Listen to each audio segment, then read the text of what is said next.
नमस्कार. स्वरांजली न्यूज चॅनलमध्ये आपलं हार्दिक स्वागत.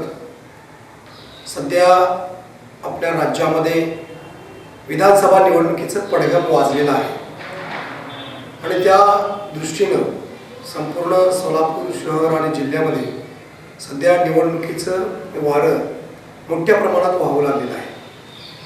त्यामध्ये मोठा चर्चेचा मतदारसंघ म्हणून शहर मध्येने आपली ओळख निर्माण केलेली आहे. कारण या शहर मध्य विधानसभा मतदारसंघामध्ये अनेक उमेदवार आपलं नशीब आजमावणार आहेत.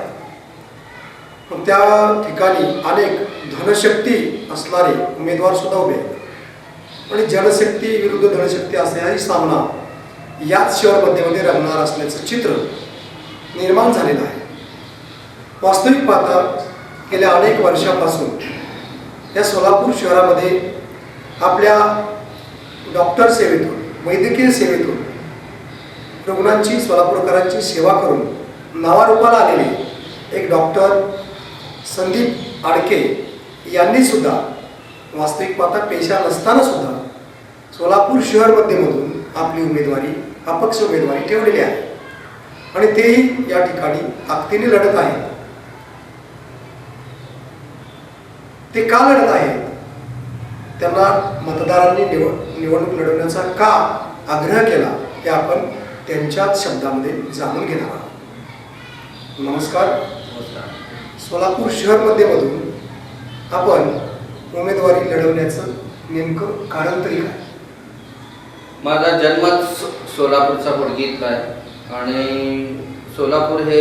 सोलापुरातच मी जन्मलो, वाढलो. MBBS MS ऑर्थोपेडिक्स त्याच्या पुढे बाहेर जाऊन उच्च शिक्षण घेतलं आणि आज माझी पूर्ण फॅमिली डॉक्टर आहेत. डॉक्टर पेशामध्ये 13 डॉक्टर जण आम्ही सोलापुरात आहे आणि सोलापुरातच आमचं हॉस्पिटल आहे आणि आडके फाउंडेशन या नावाने सुद्धा आम्ही गेले 33 वर्ष रुग्णसेवा केलेली आहे. त्याच्यामुळे सोलापूरच नाही तर महाराष्ट्र आणि भारतातील अनेक ठिकाणावर आमच्या आडके हॉस्पिटलचं आणि माझ्या फॅमिलीचं नाव हे सगळीकडे आहे.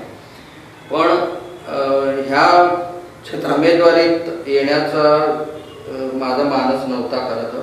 पण आपण बघितलं की गेल्या 4.5 वर्षात मी आणि माझ्या ग्रुपने सोलापूर विचार मंच हा एक संघटन तयार करून जी सोलापूरच्या विमानतळामध्ये जी अडथळा ठरलेली सिद्धेश्वर साखर कारखान्याची बेकायदा कोजनरेशनची चिमणी होती ती आपण 15 जून 2023 रोजी आपण हटवली आणि 29 सप्टेंबर 2024 रोजी आपण सोलापूरचं होडगी रोड विमानतळ हे पुन्हा एकदा रिनोव्हेट करून लोकांना अर्पण केलेलं आहे.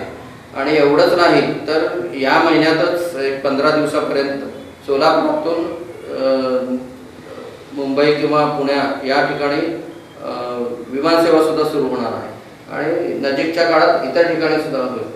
तर हा जो लढा मी लढला 4.5 वर्षात सोलापूर विचार मंचच्या माध्यमातून, तेव्हा आम्हाला कुठल्याही पक्षाने पाठिंबा दिला नाही, कुठल्याही प्रस्थापित लोकप्रतिनिधीने आम्हाला पाठिंबा दिला नाही. उलट त्याच्यामध्ये इतक्या अडचणी निर्माण केल्या हे सगळ्या सोलापूर आणि सगळ्या जगाने बघितलेलं आहे. मग एवढा पण ह्याला अडथळ्याला तोंड देऊन सुद्धा एवढ्या अशक्य कोटीतील गोष्ट शक्य करून सोलापूरच्या प्रगतीचा मार्ग मोकळा केला आहे असं आपल्याला आपण बघितल्यानंतर मग आमच्या सोलापूर विचार मंचच्या सगळ्या ग्रुपमधील सगळ्या लोकांनी आग्रह केला की आपल्या ग्रुपतर्फे एखादा प्रतिनिधी जायला पाहिजे. आणि सोलापुरातील तमाम जनतेची पण ही अपेक्षा होती की जर तुम्ही एवढे प्रश्न हिलेले आणि तुमच्याकडे कुठलंही पद नसताना तुम्ही सोडवू शकता तर एखादं आमदारकीचं जर पद असलं असतं तर हा प्रश्न तुम्ही चुटकीसाठी सोडवला असता. या कारणासाठी आणि सोलापूर हे गेले 50 वर्षामध्ये पिछेहाट झालेली आहे. त्याचे अनेक ज्वलंत प्रश्न आहेत, ते सोडवणं तर अतिशय गरजेचं आहे. तर ते आमच्यासारखा एखादा सक्षम, सुशिक्षित आणि ज्याचं सगळीकडे कॉन्टॅक्ट आहे, ज्याला सर्व जनतेने सर्व मान्यता दिलेली आहे, सर्व जाती धर्माचे लोक त्यांना मानतात, असा जर एखादा अतिशय सक्षम, प्रबळ जर आमदार आणि त्यातल्या त्यात उच्च शिक्षित आणि डॉक्टर असेल तर त्याला हे काम करणं फार इझी जातं. तर हा एक ऑप्शन म्हणून आज उमेदवारी फॉर्म भरलेला आहे. बरोबर आहे. आज आपल्या या सोलापूर शहराच्या मध्ये एवढी 14 लाख लोकसंख्या असताना या सोलापूर शहरातील तरुणांच्या हाताला कोणत्याही प्रकारचे रोजगाराची संधी या आजपर्यंतच्या सत्ताधाऱ्यांनी किंवा विरोधकांनी उपलब्धच करून दिली नाही आणि त्यामुळे इथले अनेक तरुण पुणे, मुंबई किंवा इतर ठिकाणी जातात. त्यासाठी आपण कोणते प्रयत्न केले आहेत किंवा करणार आहात याबद्दल काय सांगा? आता सोलापूर हे आंतरराष्ट्रीय शहर आहे आणि ह्याचा जर सोलापूरचा वारसा जर कोणाला माहिती असेल तर ही वेळ हे जे प्रस्थापित लोकप्रतिनिधी आहेत त्यांनी ही सोलापूरवर वेळ आणून दिली नसती. आणि आज 5 वर्षांनी आपण बघताय की जे आमदार खासदार होते ते 5 वर्षांमधनं फक्त 15 दिवस हे मतांचा जोगवा मारण्यासाठी दारोदारी हिंडताना दिसत आहेत. आणि हे चित्र गेले 30 ते 40 वर्ष सोलापूरमध्ये दिसत आहे. आणि कुठल्या तरी पक्षाच्या बॅनरखाली, कुठल्या तरी खोट्या आश्वासनाखाली, कुणाच्या तरी मोठ्या मोठ्या भाषणांखाली लोक हे संमोहित होतात आणि ते एक दिवसामध्ये आपलं अतिशय मोलाचं मत त्यांना देऊन बसतात आणि पुढचे 5 वर्ष आपल्या घरादाराचं आणि आपल्या सोलापूरचं वाटोळं करून घेतात.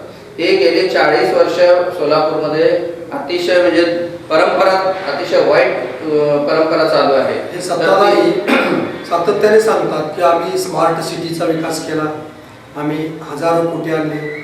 ते नेमकं कुठे जातात? या समस्या तर तशाच आहेत. सोलापूर शहरातल्या समस्या आजही तशाच आहेत. मी स्मार्ट सिटीचा आलेला करोडो रुपयेचा निधी गेला कुठं किंवा त्याविरुद्ध आपण कधी आवाज उठवला आहे की काय?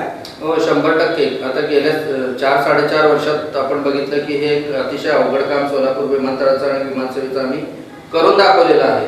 आणि स्मार्ट सिटीमधले जे काही सगळे प्रोजेक्ट होते तर ते सुद्धा इतके त्याच्यामध्ये भ्रष्टाचार झालेला आहे तर ते प्रोजेक्टचा संपूर्ण अभ्यास करून त्याची सिरीजच मी बाहेर काढलेली आहे. आणि त्या अभ्यासपूर्वक त्याचे लेख लिहून समान सोलापूरकरांना आणि शासनाला सुद्धा हे दाखवून दिलेलं आहे की हा प्रोजेक्ट काय होता, त्याच्यामध्ये किती घोटाळे झाले आणि आज त्या प्रोजेक्टची काय व्यवस्था म्हणजे अवस्था आहे. ऑलमोस्ट 70 ते 80% प्रोजेक्ट हे धुडकात पडलेले आहेत, त्याचा वापर होत नाही. आणि विशेष म्हणजे जो जनतेचा पैसा आहे, टॅक्स रुपये गोळा करून ह्या स्मार्ट सिटीला दिला गेलेला करोडो रुपये तो या इथल्या शासनाने, प्रशासनाने आणि जे सत्ताधारी आहेत त्यांनी चक्क भ्रष्टाचार करून धुळीला मिळवलेला आहे. आणि हा आपला हक्क होता स्मार्ट सिटी आणि त्याचे जे काही प्रोजेक्ट आहे त्याचा उपयोग घ्यायचा. पण आपल्याच पैशाचा अपव्यय यांनी केलेला आहे. हे फार मोठं पाप यांनी केलेलं आहे. म्हणजे 5 वर्ष लुटायचं आणि निवडणूक आली की थोडंसं वाटायचं हे धोरण गेल्या अनेक वर्षापासून या सोलापूर शहरामध्ये हे सत्ताधिकारी, राजकारणी वापरतात आणि त्याला ही जनता भुलते. आणि अशा एक चांगला उमेदवार दिला तरी जनतेचं त्याकडे लक्ष आहे का याबद्दल काय सांगा? 100% जनतेचं लक्ष आहे. कारण आता मी सांगितलं की गेले 33 वर्ष आम्ही आरोग्य सेवेत आहे आणि आम्ही फ्री कॅम्प करतो. बरेच गोर गरीब सर्व धर्माच्या लोकांना आम्ही मदत केलेली आहे. त्याच्यामुळे वैद्यकीय क्षेत्रात डॉक्टर अडके हे नाव अतिशय प्रतिष्ठेने घेतलं जातं. फक्त आम्ही रुग्णसेवाच केलेली नाही आहे तर वैद्यकीय क्षेत्रामध्ये जेवढ्या काही डॉक्टर्स आणि पॅरामेडिक्स आणि हॉस्पिटल्समध्ये जे काही प्रॉब्लेम्स येतात, संकट येतात, जे काही प्रशासनाचे जे जाचक अटी वगैरे लादल्या गेलेल्या असतात त्या विरोधात मी आवाज उठवलेला आहे. आता एक 6 महिन्यापूर्वी जे शहरातलं बायोमेडिकल वेस्ट याच्यामधला घोटाळा बाहेर काढलेला आहे आणि मुंबई हायकोर्टामध्ये मी स्वतः जाऊन आमच्या डॉक्टरांच्या असोसिएशनतर्फे केस दाखल केलेली आहे. मला सांगायला म्हणजे अतिशय धक्कादायक गोष्ट आहे की सोलापूरमधला बायोमेडिकल म्हणजे जो काही हॉस्पिटलमधला कचरा असतो आणि कोविडमधला विशेषतः कचरा हा तो कोविड पिरियडमध्ये तिथं खड्डा करून पुरला गेलेला आहे. हे अतिशय म्हणजे घृणास्पद आणि पर्यावरणाला आणि आरोग्याला धोकादायक गोष्ट आहे.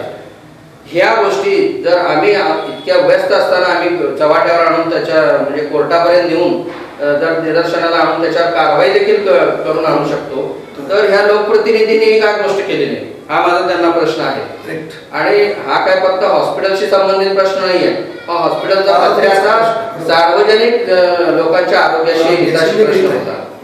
आणि तशाच गोष्टी सगळ्या स्मार्ट सिटीमध्ये प्रोजेक्ट बाहेर काढलेले आहेत. त्याच्यातलं जो काही पाण्याचा प्रश्न आहे, आपल्याला उजनीमधनं अतिशय पुण्याचं दूषित झालेलं पाणी आपल्याला 7 दिवसाला एकदा दूषित पाणी महानगरपालिका उजनी धरण प्लसमध्ये असताना पुरवठं आणि लाखो लिटर पाणी हे दररोज 1 दिवसात रस्त्यावरून वाहून जातं. वास्तविक या करोडो रुपयाची 100 कोटी रुपयाची स्काडा नावाची जी सिस्टीम आहे ती स्मार्ट सिटीमध्ये घेतल्या गेली, जी सोलापुरात म्हणजे भारतामध्ये पहिल्यांदा सोलापुरात कार्यान्वित केल्या गेली असं त्यांचं म्हणणं आहे.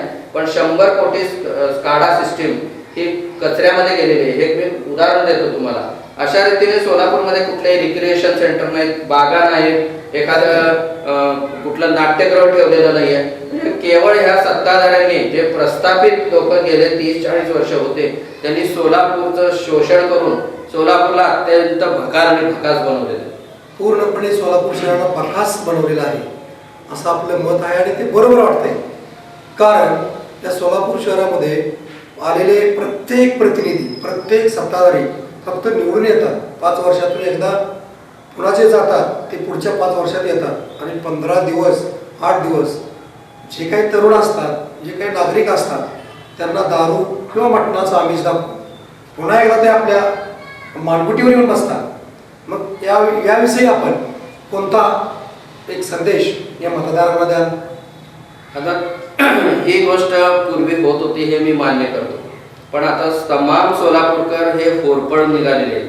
5-5 वर्षाच्या जे 40-50 वर्षातल्या ज्या निवडणुका आहेत त्याच्यामध्ये पक्षाच्या किंवा एखाद्या मोठ्या व्यक्तिमत्वाला समोर करून एखादा ज्याची म्हणजे 7वी शिकलेला सुद्धा नाही आहे, 10वी शिकलेला सुद्धा नाही आहे असा जर उमेदवार मत मागून जर आपण त्याला लोकप्रतिनिधी म्हणत असू तर आणि तो 5 वर्ष आपल्या मानगुटीवर तुम्ही म्हणल्यासारखं बसून आपण त्याला हात जोडून आपल्या प्रत्येक समस्यांसाठी जात असू तर ही अतिशय दयनीय गोष्ट आहे.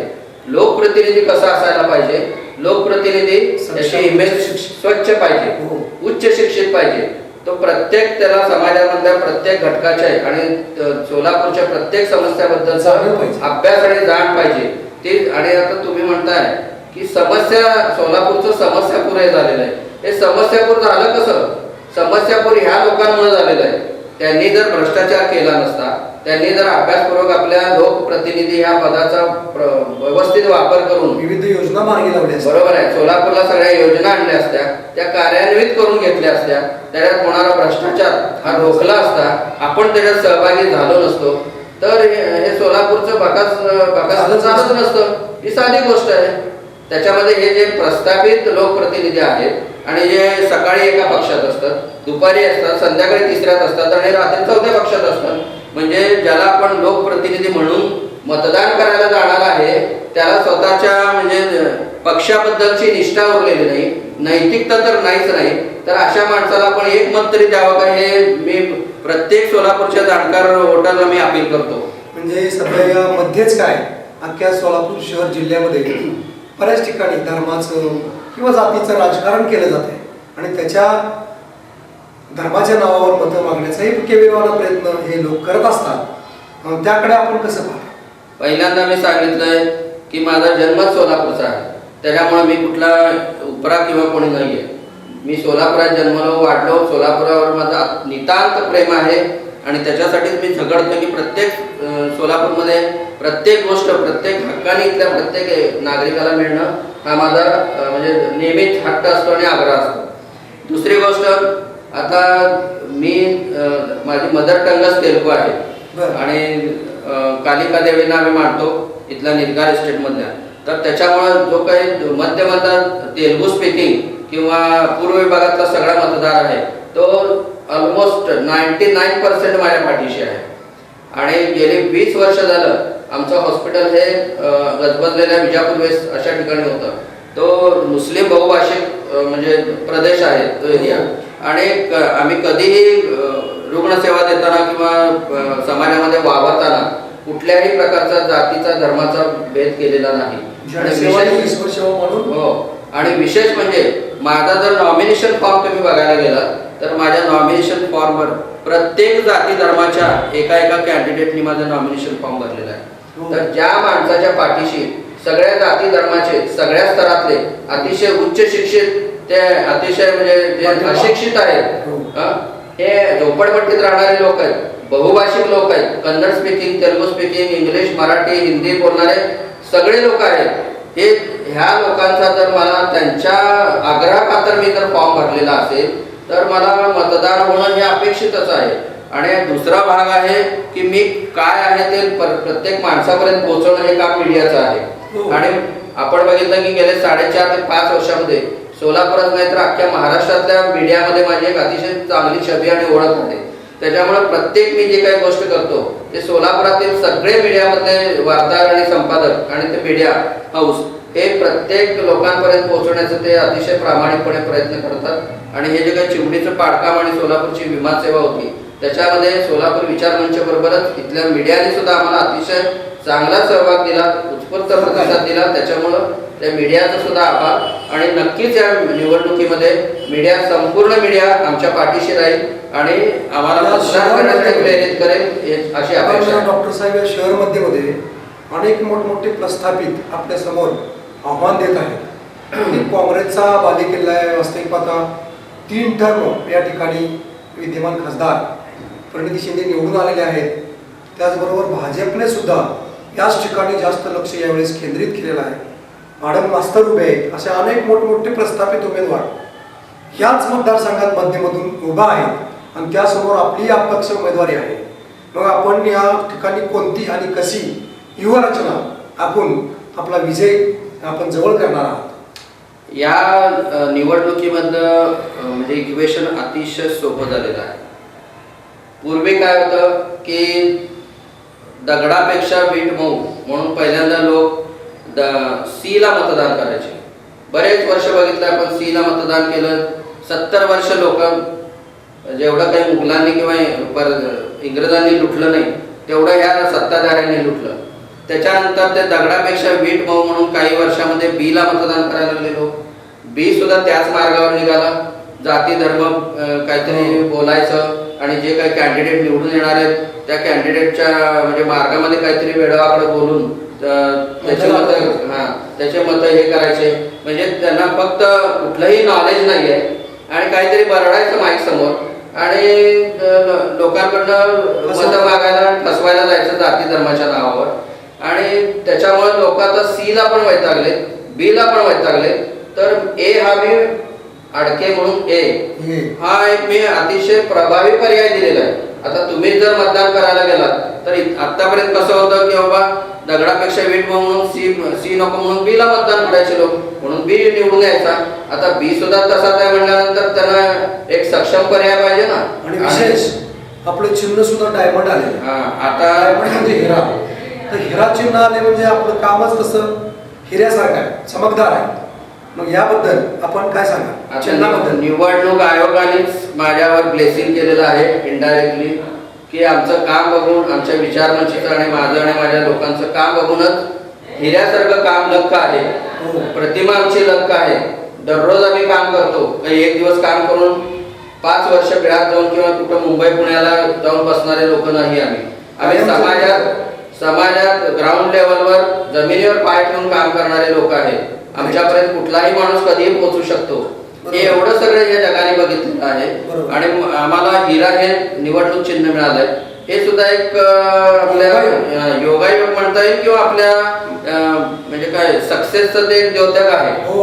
तर त्याच्यामुळं ह्या वोटर्सनी या हिरा या चिन्हाला जर प्रेफरन्स दिला तर सोलापूरचे जे सगळे उरलेले ज्वलंत प्रश्न आहेत, एक आमचं 13 कलमी एक अजेंडा आहे, जाहीरनामा आहे. तर ते जाहीरनाम्यामधले सगळे जे प्रश्न आहेत, जसं की पहिल्यांदा आम्ही मुंबई पुणे हैदराबाद बेंगलोर चेन्नई गोवा नवी दिल्ली अहमदाबाद येथे पहिला आता एक 2 महिन्यात विमानसेवा सुरू करून जर मी निवडून आलो आणि आमचा पक्ष हे विचारमंचच्या माध्यमातून मी निवडून आलो तर मी तमाम सोलापूरकरांना हे आश्वासन देतो की पुढच्या 5 वर्षात सोलापूरचं ओडगी रोड विमानतळ हे आंतरराष्ट्रीय दर्जापर्यंत मी नेऊन पोहोचवेल की जिथं ॲट ए टाइम 13 विमानं उभारलेली तुम्हाला दिसतील.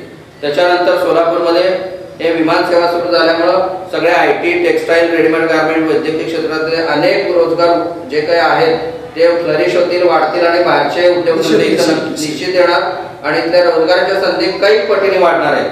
आणि जे काही सोलापुरात विस्थापित झालेले गेल्या 20-25 वर्षातले युवक आणि कुटुंब आहेत ते परत सोलापुरात आम्हाला आणायचे. आणि मी खात्रीने सांगतो की 6 महिने ते वर्षभरात जवळपास 5 ते 10 लाखांनी सोलापूरची लोकसंख्या ही वाढेल. त्याच्यानंतर पर्यटन विकास साधायचा आहे. धार्मिक पर्यटन जे 5 तळ आहेत आपल्या इथं त्यांचा विकास आणि त्याच्यामुळे रोजगार वृद्धी होईल. मारडोकचं जे काय आपल्या इथं 20 किलोमीटरवर नांदलं आहे त्याचं मारडोकचं संवर्धन आणि पर्यटन केंद्र उभारायचं आहे आणि त्याचा विकास करायचा आहे. त्याचबरोबर आपल्या इथले उद्यान आणि पर्यावरणाचा जो ऱ्हास झाला आहे तर ते सुधारायचं आहे.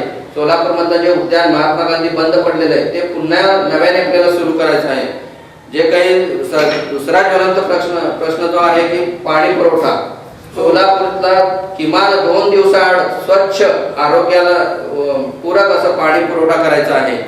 सोलापुरातले रखडलेले 2 उड्डाण पूल आणि सर्व रेल्वेचे पूल आणि रिंग रोड आणि सुरक्षित वाहतूक व्यवस्थेचं आपल्याला प्राधान्याने काम करायचं आहे. सार्वजनिक परिवहन मध्ये आज आपल्याकडे 20 खटारा बसेस आहेत. ते आपल्याला 300 पर्यावरणपूरक बसेस आणायच्या आहेत. कचऱ्याचं, स्वच्छतागृहाचं आणि सार्वजनिक स्वच्छता आणि आरोग्याचं आपल्याला व्यवस्थापन करायचं आहे. सोलापूर हे कचरामय झालेलं आहे. तो सुद्धा एक भ्रष्टाचाराचा एक प्रकार आहे. परिवहनचा विषय निघाला म्हणून विचारतो, या परिवहन व्यवस्था पूर्ण कोलमडलेली आहे. भ्रष्टाचारामुळे या परिवहन व्यवस्थेचं चाक गाळात रोखलेलं आहे. मग ही परिवहन व्यवस्था आपण कशी बाहेर काढणार? आता परिवहन व्यवस्था तुम्हाला सांगायला मला आवडेल की एकेकाळी सोलापूरमध्ये 300 बसेस होत्या आणि ते भारतामध्ये एक अतिशय मोठं परिवहन आपलं अतिशय सुरळीत चालणारं म्हणजे विभाग होता. इथं डबल डेकर बस होते 20 वर्षापूर्वी. आता नाही. आणि आज आपण 20 खटारा बसेस आहेत. आपण बघितलं की 10 वर्षापूर्वी जे आयुक्त साहेब होते त्यांनी ह्या जे काही 10 वोल्वो बसेस घेतल्या आणि जे जवळपास 190 ज्या स्कीम मधल्या बसेस घेतल्या आणि त्याच्या chassis at a time crack झाल्या. हा सर्वात मोठा परिवहन मधला भ्रष्टाचार आहे. आणि या भ्रष्टाचारामध्ये आपल्याच सत्ताधारी आणि आता जे काही लोक उभारलेले आहेत त्या लोकांचं संगनमत आहे की हे त्याला पाठिंबा देतात तो भ्रष्टाचार काढू नये म्हणून आणि ते ह्याचं कॅनव्हसिंग करतात. यामध्येच परिवहनची पूर्णपणे वाट लागलेली आहे. त्या भंगारात गेलेले आहेत बसेस. कोट्यावधी रुपयाचा चुराडा झालेला आहे. एवढंच नाही, त्याच्यामुळे या अनधिकृत रिक्षा जातात. लोकांना त्यात कोंबून 10 लाख पैशाने प्रवास करावा लागतो. अगदी मेंढऱ्यासारखं कोंबून त्यांचा जीव घेण्याचा प्रयत्न आहे. तर त्याच्यासाठी आपल्याला 300 नवीन बसेस आणायच्या आहेत आणि मॅक्झिमम आपल्याला इलेक्ट्रिक बसेस आणायच्या आहेत.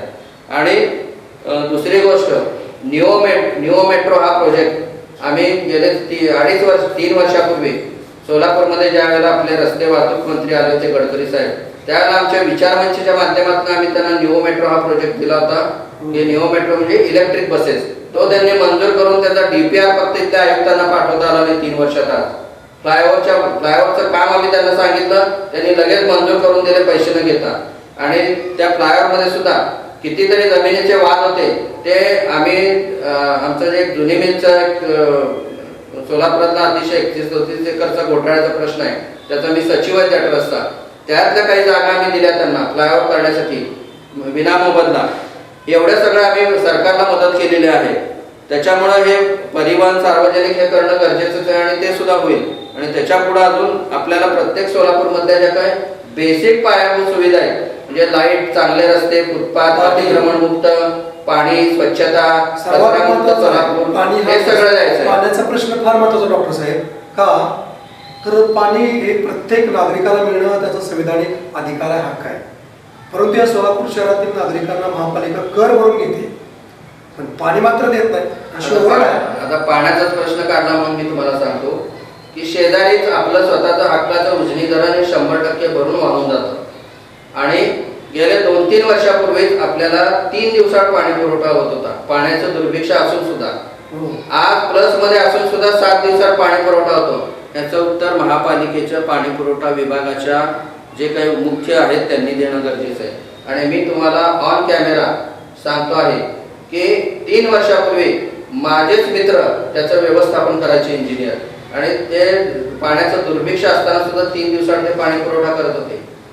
पण आज माझेच दुसरे मित्र आहेत, ते माझेच क्लासमेट आहेत, ते सुद्धा दुसरे, पण त्यांना नियोजन करता येत नसल्यामुळं एवढं प्लस मध्ये भरलेलं उजनी धरण 7 दिवसात ते पाणी पुरवठा करतात. ह्याच्यातच दिसतंय याच्यामध्ये एक तर नियोजन शून्यता आहे, भ्रष्टाचार आहे.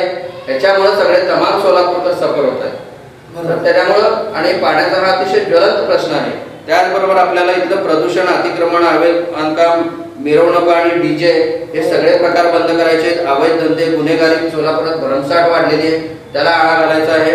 आणि सर्वात महत्त्वाचं, सोलापूरचं जीवन हे डॉक्टर बाबासाहेब आंबेडकरांनी दिलेल्या संविधानानुसार सगळ्या सरकारी नियम व अटीनुसार प्रत्येकाला सोयी, सगळ्या योजना आणि जे काय आरक्षण असेल ते प्रत्येक जाती धर्माच्या माणसाला कुठलाही भेदभाव न ठेवता तमाम सोलापूरकरांना अभिमानाने आपल्या अस्मितेने सोलापूरमध्ये एक जगण्यासारखं सुराज्य प्रस्थापित करायचं आहे. तर एवढा 13 कलमी हा आमचा अजेंडा आहे आणि त्याच्यामध्ये मला वाटतं की तमाम सोलापूरकरांना हा अजेंडा अतिशय महत्त्वाचा आहे आणि तो आवडेल.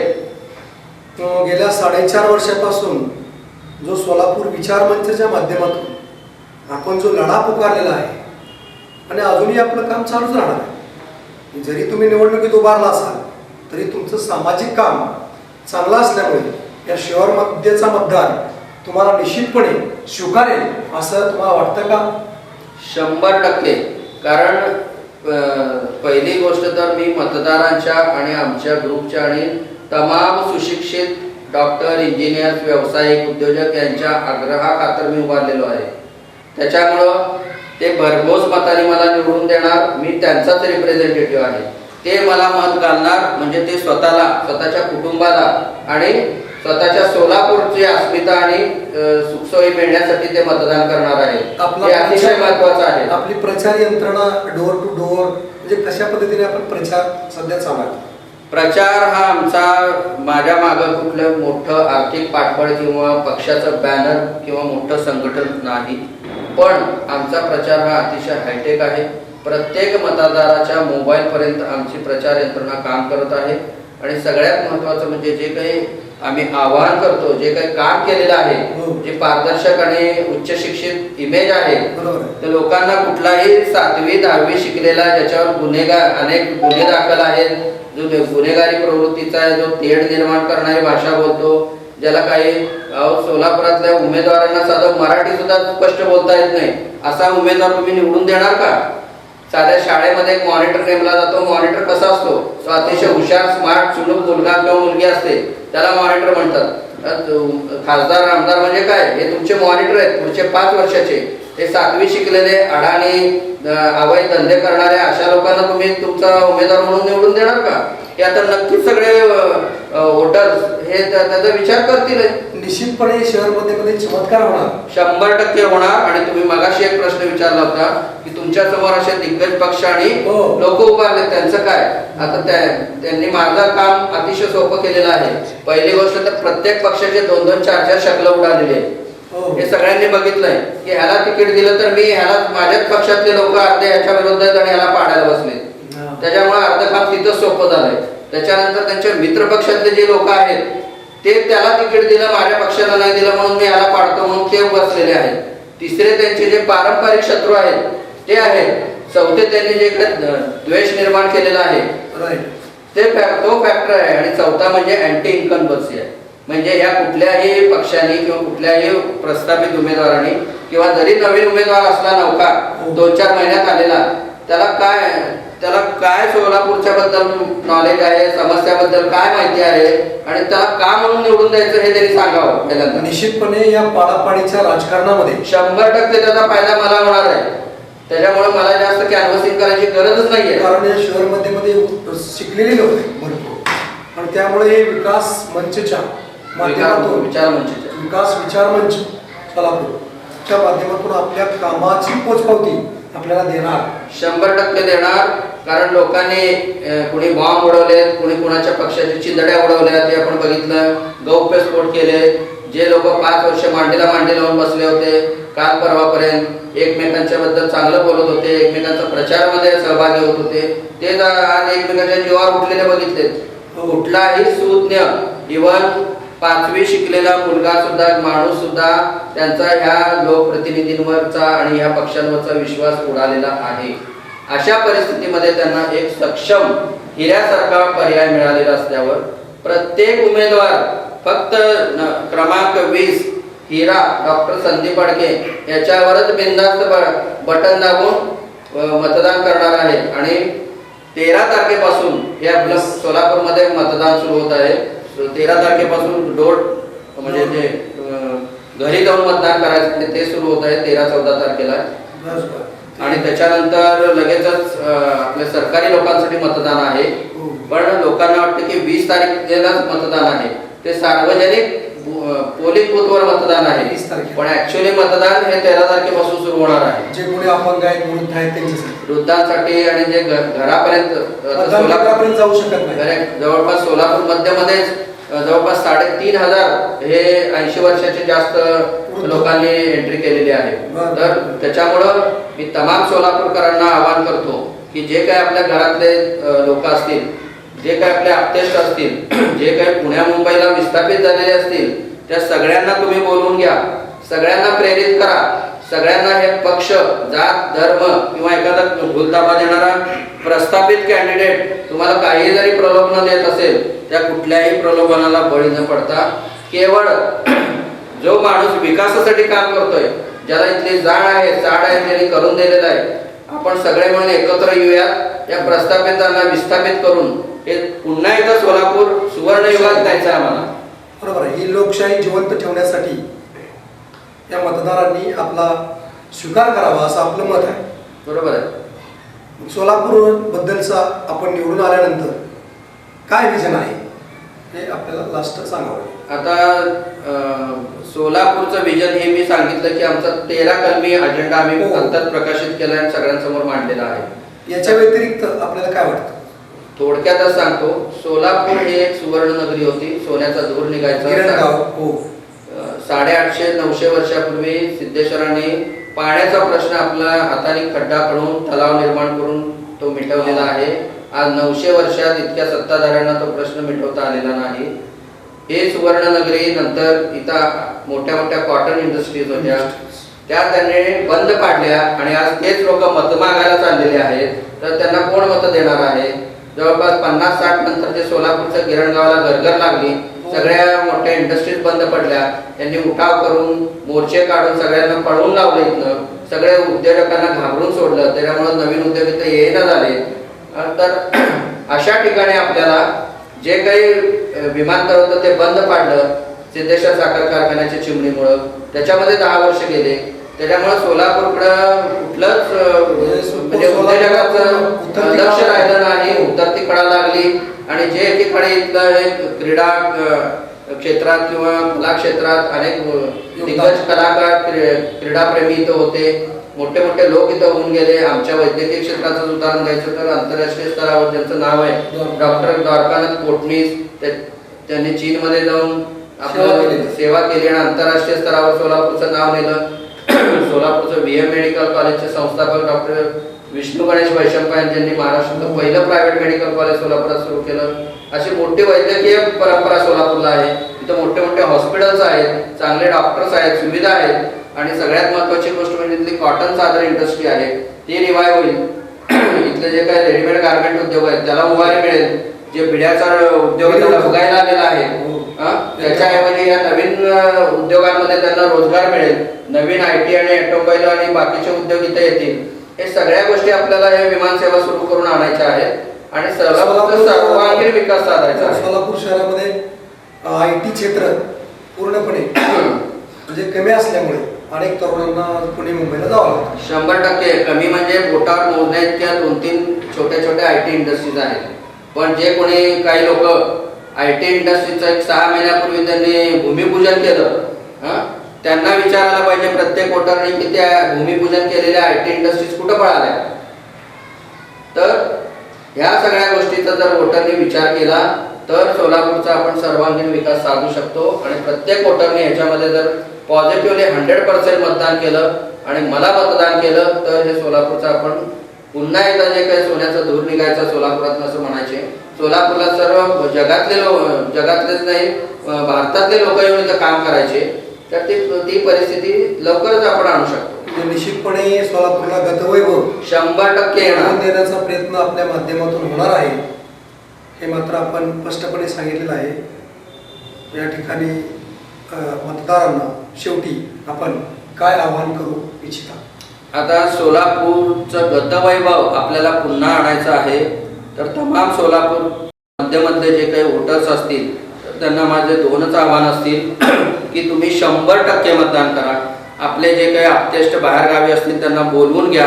20 तारखेला 100% सकाळी 7 वाजता संपूर्ण फॅमिली सहित वोटर्सनी सगळे जाऊन वोटिंग करा. आणि कुठल्याही पक्षाचं बॅनर, कुठल्याही भूलतापांना बळी न पडता तुम्ही फक्त आपल्यासमोर कॅन्डिडेट कोण आहे, आपला प्रतिनिधी कोण असायला पाहिजे याचा विचार करून डॉक्टर संदीप शंकरराव वाडके यांच्या 20 नंबर सगळ्यात शेवटच्या हिऱ्याच्या बटनावर बटन दाबून बहुमताने विजय करा. कारण तो विजय माझा नाही, तो विजय तुमचा आहे आणि तो विजय सोलापूरचा आहे. जर बहुमताने जर मी निवडून आलो आणि आमदार झालो तर मी ग्वाही देतो की दर महिन्याला सोलापूरमध्ये एक नवीन चमत्कार झालेला आहे. नवीन तुमच्या मनातली जी काही गोष्ट आहे, जी खंत आहे प्रत्येक सोलापूरकरांच्या मनातली, ती दूर झालेली दिसेल आणि 5 वर्षात सोलापूर हे पुण्याच्या लेवलला गेलेलं एक आंतरराष्ट्रीय नावारूपाला आलेलं शहर आपल्याला बघायला मिळेल. याची मी 100% ग्वाही देतो. आणि मी कुठला असा सीझन्ड पॉलिटिशियन नाही आहे की मी कॅमेऱ्यासमोर नुसत्या ग्वाही देतो आणि हे देतो. मी काम करून दाखवलेलं आहे आणि त्याच्यातली माझी क्षमता मी सिद्ध करून दाखवलेली आहे. जर माझ्या कामावर, माझ्यावर आणि माझ्या क्षमतेवर जर आपला जर विश्वास असेल तर हिऱ्याला मत द्या आणि हिऱ्यासारखं सोलापूर बनवा, एवढंच मी सांगितलं. ओके, धन्यवाद. धन्यवाद.